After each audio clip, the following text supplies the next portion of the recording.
Kevin Devine, it's so nice to see you again. Thank you for inviting me along. It's great for you to be here.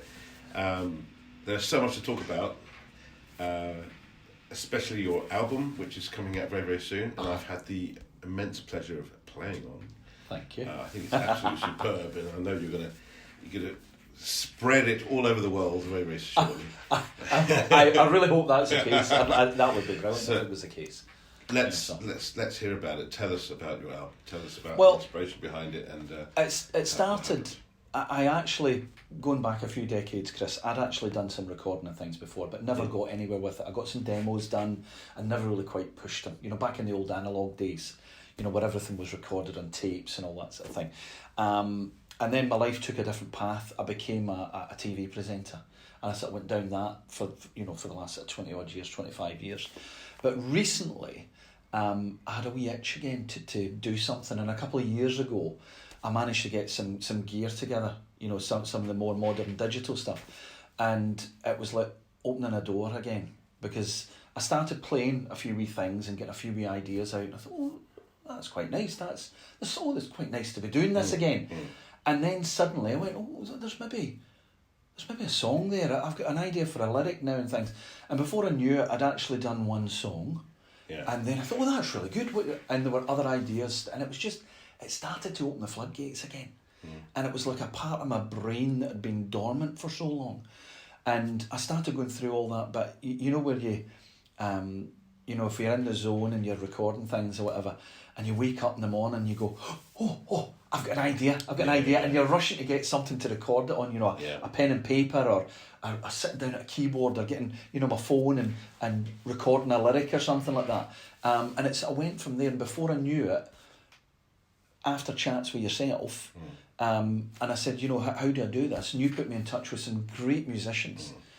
Chuck Sabo, who's done the drums, Chuck's One Take Chuck, as John calls him. And, he's played with people like Robbie Williams, Take That, Natalie Imbruglia, and whatever.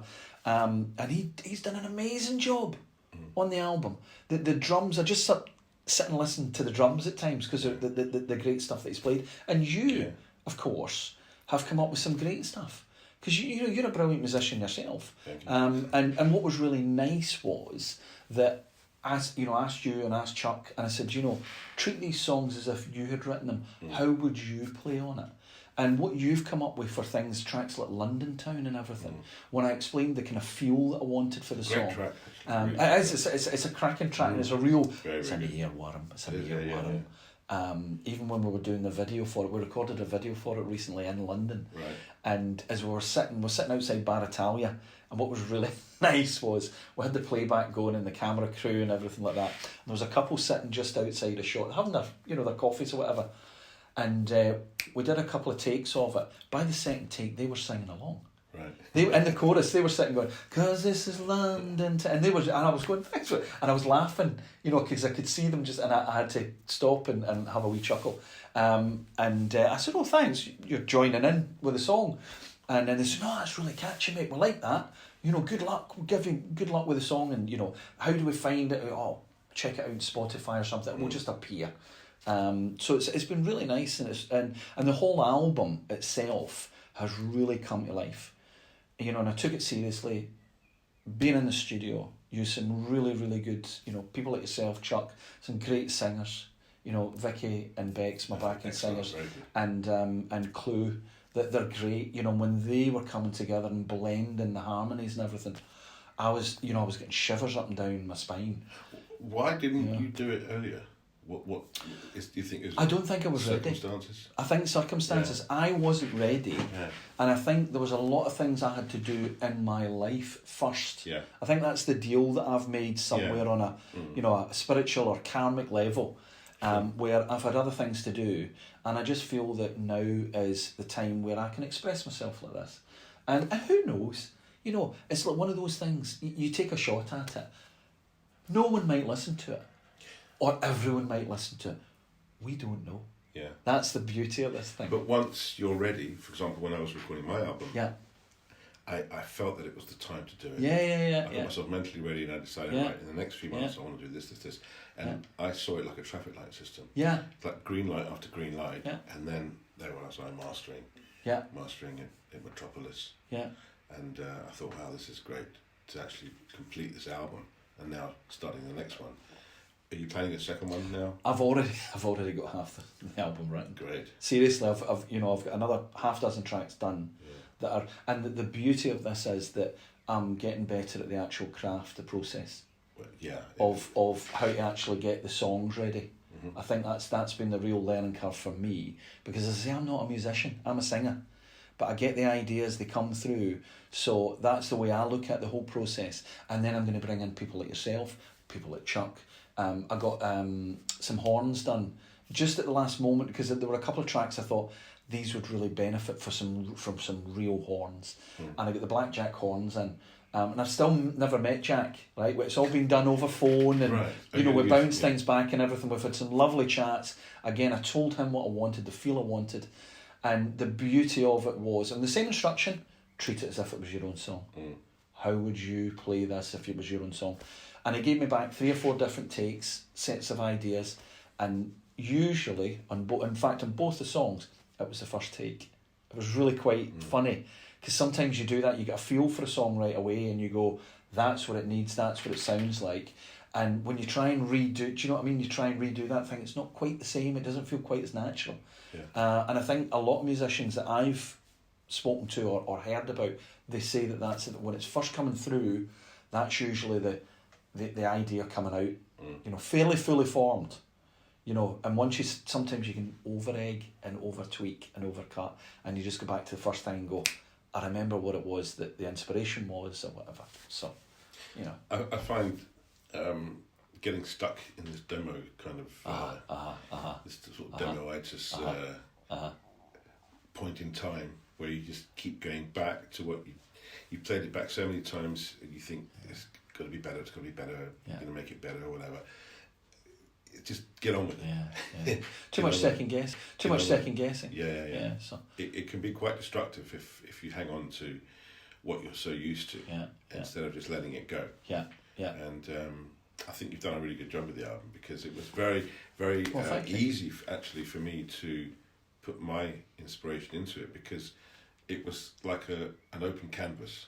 Everything was there, but the outline was there, and you told me to do what I felt like doing, and it felt really natural just to paint it with those string lines and these little melodies, and it was great to have that freedom actually as a musician.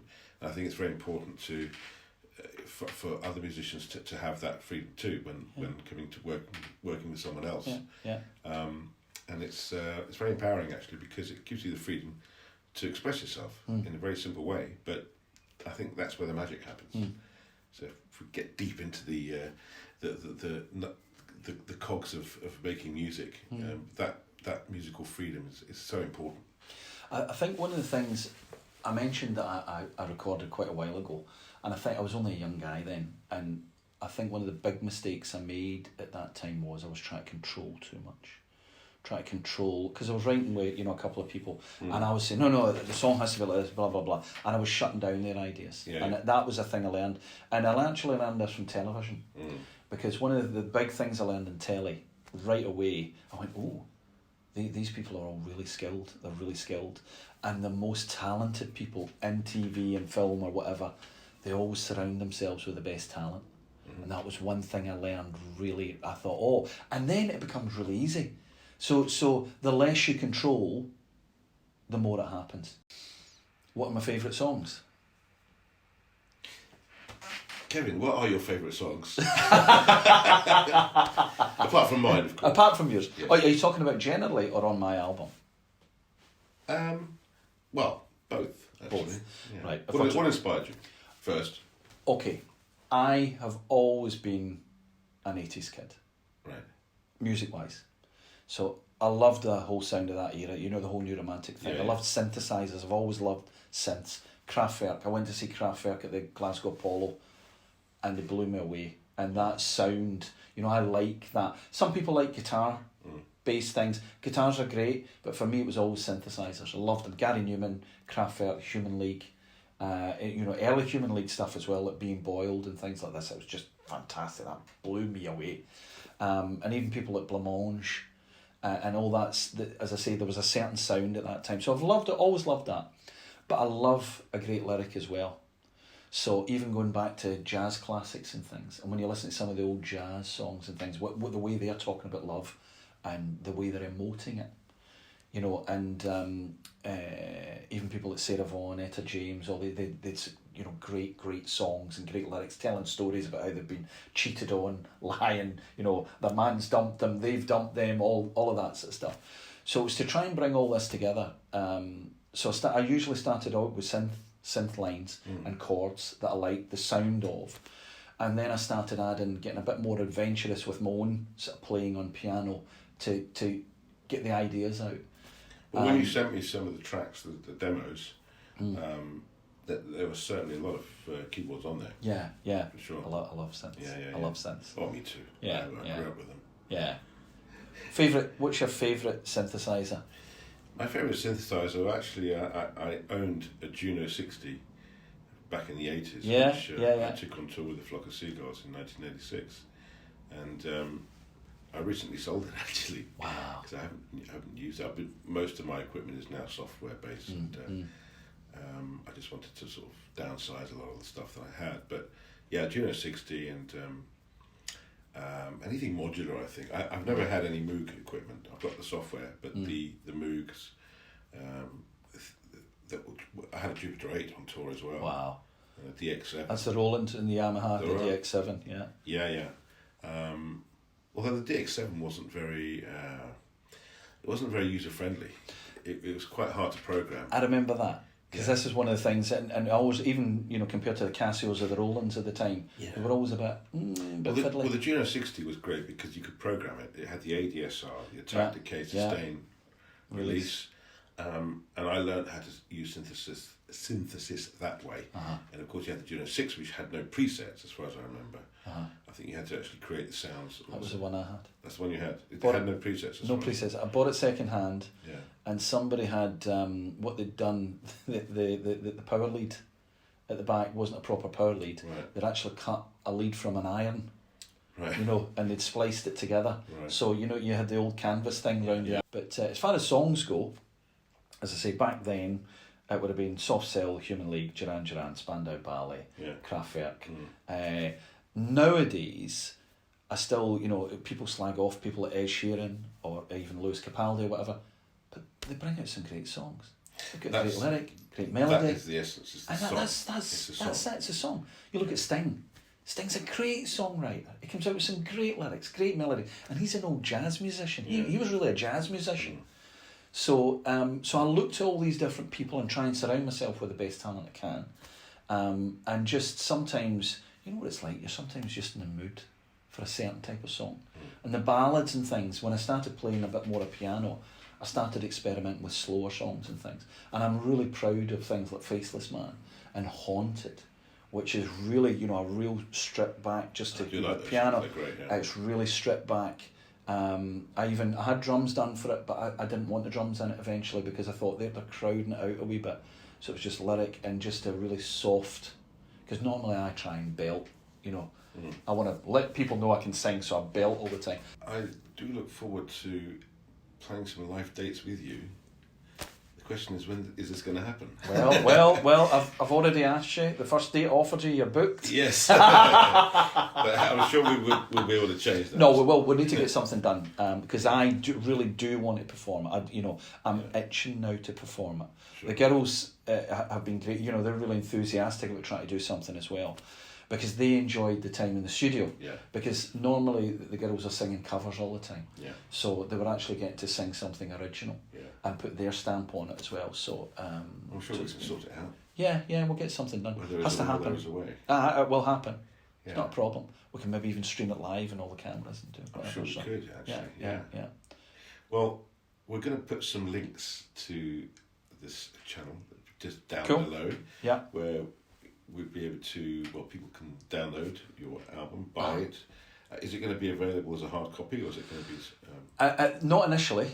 Initially, I want to see what the response is like, and if we start getting a good response from digital downloads and start building up a bit of a following, because that's how it's done nowadays, I might even go as far as doing a wee vinyl press. Why not? Because a few of my friends have done that and it's been really successful. You know, a limited edition of 150, 200, 250 copies or whatever. But there needs to be a demand there. Of course. You know, so. I know you've invited me down to Abbey Road Studios soon for mastering, which I'm very much looking 2 weeks tomorrow. Absolutely. Yeah. Have you decided, have you got a name for the album now? Yeah. Unapologetically, Me, Myself and I. Me, Myself and I, without the unapologetic. No, unapologetically, Me, Myself and I. Unapologetically, Me, Myself and I. Very, very good. So there you have it. That's the first. That's the first I've heard of it. Yeah, well, there you are. Unapologetically, Me, Myself and I. Oh, fantastic. That's a great title. Because I've got to the stage now, Chris, I just don't care what people think anymore. Yeah. I do care, but I don't, if you know what I mean. Yeah. I'm not going to let all the trolls or whatever, they can all bugger off as far as I'm concerned. I like my album. I think there's some great songs on it. And if other people do like it, great. People won't like it because that's the nature of music. You know, absolutely. I don't care about that. All I care about is the people that do like it and the fact that I like it. Well, going back to the songs that inspired you and you really like from Kraftwerk, etc., and other bands, Duran Duran, they obviously had songs that you really, really wanted to hear again and again, and we all have those really favourite songs. When you have that same feeling with your own material, that's when you know that it's going to be successful. So I'm sure it's going to be a great success because you've got some fantastic songs on there. London Town of Love, Storm Raging. Love. They're all great. You know, it's and I've had some fun with things like Dangerous, Searching. You know, is another. That's a real sort of big up to the 80s sound on that. Yeah. And as I say, Haunted and Faceless Man. Faceless Man as well, I think, is a real, a bit of a corker. It really is a bit of a corker. They're all great. Yeah, I enjoyed thoroughly playing them. Thank you. And I really can't wait to hear the master. Well, in a few days. You can come along. Yes, I'm to the session. I am looking forward to that. Me and you at Abbey Road, mate. On that note, unapologetically, I will say thank you very much. Not a problem, mate. Congratulations, and wish you all the very best. And don't forget to check out Kevin's new album, Unapologetically, Me, Myself and I, on all good streaming platforms and downloadable platforms, etc., etc. And all links can be found below in the usual places. Cool. So, see you next time, Kevin. Thank you. Thanks a lot. Cheers.